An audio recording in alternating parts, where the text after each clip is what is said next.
Yo, what's going on? Your boy got another hot review for you. Drams on deck. Today, we got a heavy hitter. Today, we got Stagg Jr. Yes, sir. This one right here is about at 126 proof. So that means it's packing some heat. Stagg Jr.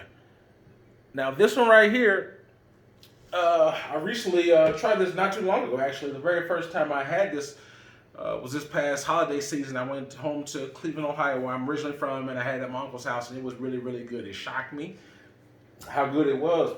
I didn't know as much about it then as I do now, but I tried it.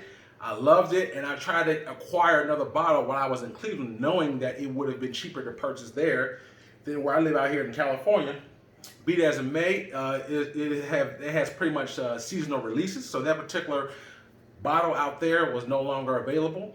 He had got got it when it first came out, and so we checked around, and I think the only mine had one bottle in the state, and it wasn't even near where we were from, so I couldn't get it. So I came back here shortly thereafter, and I was able to acquire it, as it is acquirable out here in California. But the problem is it's for a much steeper price. So out in Cleveland, or just in Ohio in general, this bottle's gonna run you around 55 bucks, okay? Out here, it's double that. So I paid pretty much double 55 bucks, so it's about a little over $100 of what I paid for this particular bottle. So it's one of those good for the curse type of things. Like, yes, California has more accessibility than most, if not all states. But they also cost the most, or just as much of any state. I mean, so that price that you're going to pay is a lot more exorbitant than what it would cost there. So the problem is I can only get Stagg maybe a few times out the year in Ohio, where I can get it pretty much 365 here, but you just got to pay more. So anyway, so I purchased this bottle. I've been doing good. I love it. I'm going to give you notes on it in just a second, but just so you know, it costs more out here. So if you can get it for anywhere that's close to MSRP, which is around 50-something bucks, I would suggest you do so if you can get it wherever you may live.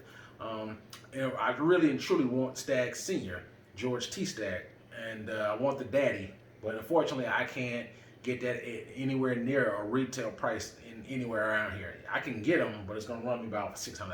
So I'm gonna do some bourbon hunting this fall when 2020 is released. I'm going to look to acquire some in a couple states, and hopefully I can get it. I might have to put more work into it, but I like to think I can be able to score at least one. Hopefully, fingers crossed.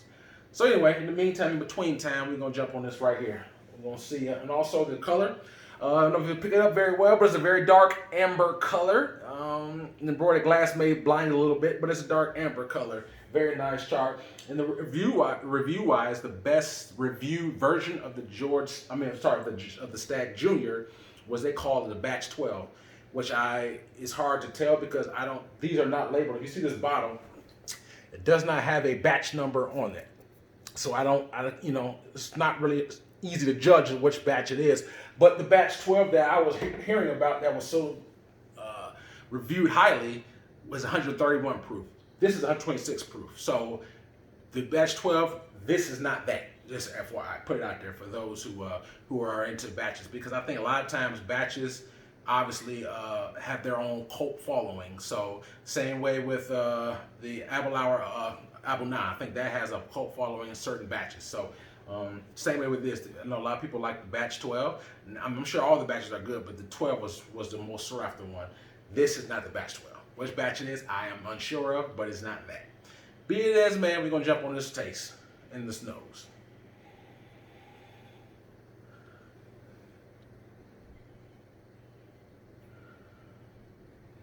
Pick up a little sherry. Obviously, I pick up a hint of alcohol, spice, like some cinnamon, oak, and a little bit of honey. Just very little, very little.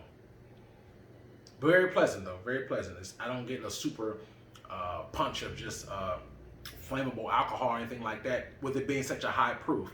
So the nose is very approachable, and you get, like I said, the oak, the little cherry, little sweetness, just a tad bit of honey on it, and very nice.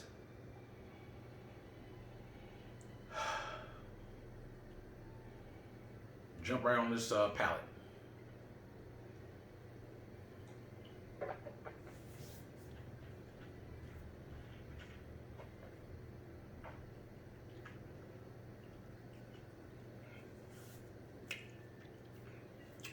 First one always warms, coats the palate, has the most fiery feeling to it.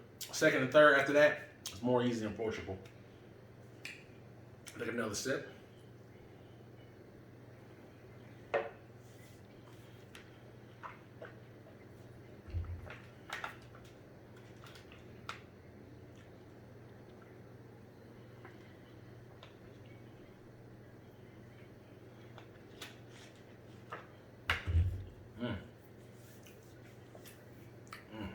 Damn, that's good. Pick it up. Almost surprising to say, it almost tastes like sherry, like a sherry cask scotch or so. So I get a little bit of a sherry taste on the palate. That's what I pick up. I pick up very nice subtle sweetness, like some sweet nectars and cherries, along with that sherry taste.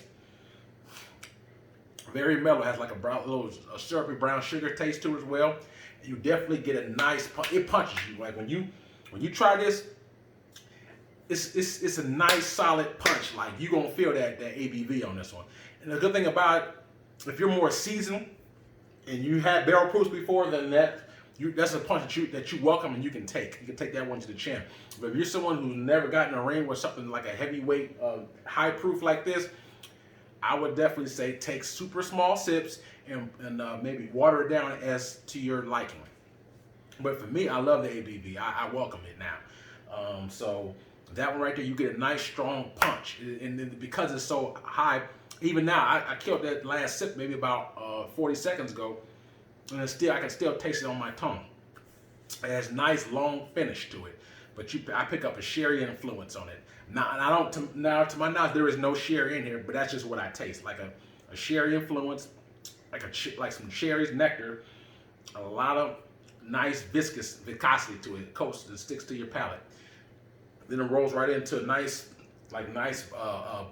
sugary, like a really nice toffee, syrupy taste. I love it. I love this drink. The first time I tried it, I loved it. I was like, wow, this is amazing. So I just recently added a couple drops of water. So I'm gonna try it again, see if that enhances it in any way.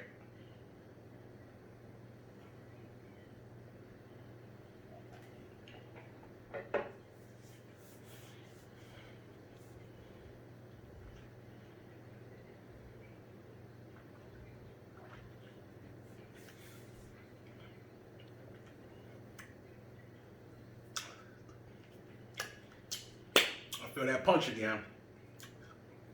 I feel the heat on my tongue, but I like it. Like I said, you're definitely gonna feel this one. It has a nice, strong punch to it. So, same thing. It didn't really change the complexity of the dram too much to me. Still, it has a very nice, pleasant, that sweet sherry taste with the sugar, syrup. I don't really pick up much oak on it or anything. But I pick that nice sweetness to it. But I pick up like that sherry influence, like cherries, nectar, sugar, syrup, a little bit of honey. But it's very strong. But it's strong. And the way I say it, I'm trying to put it in a pleasant way. Very strong may be aggressive or off-putting to some people. Some people don't want their drink strong. They want a more palatable, more neutral, a more mild, meek tasting spirit. That ain't this, at least not in neat form.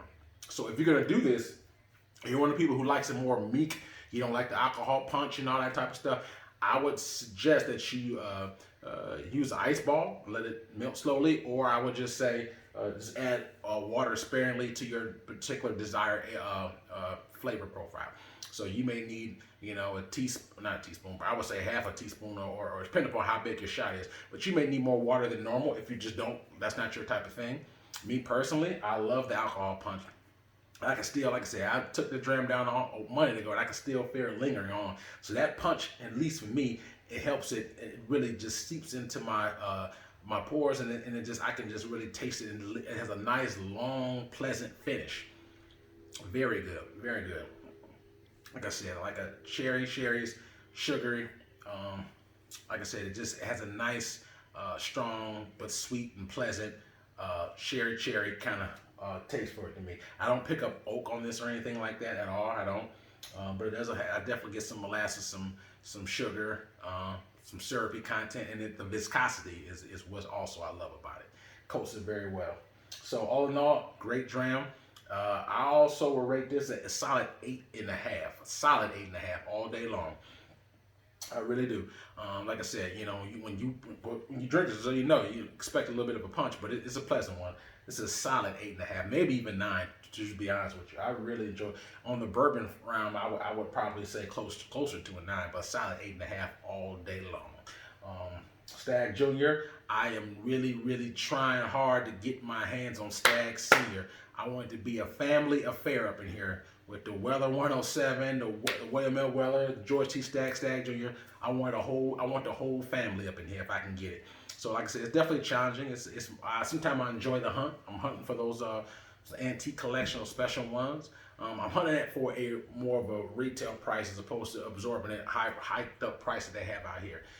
So that if you get it for those retail price, it requires more work and right timing because they come out once a year in the fall. So that's gonna take some working, but I'm gonna keep trying. So I hope you enjoyed the review. If you need anything else that you want to add, hit me in my comments. Please like this video, subscribe if you haven't already. If you enjoyed the content, and I will definitely give you more and more content as needed. But all in all, Stagg Jr., very pleasant bottle. Looking to score some more. So till then, signing off. Drams on deck. Yes, sir.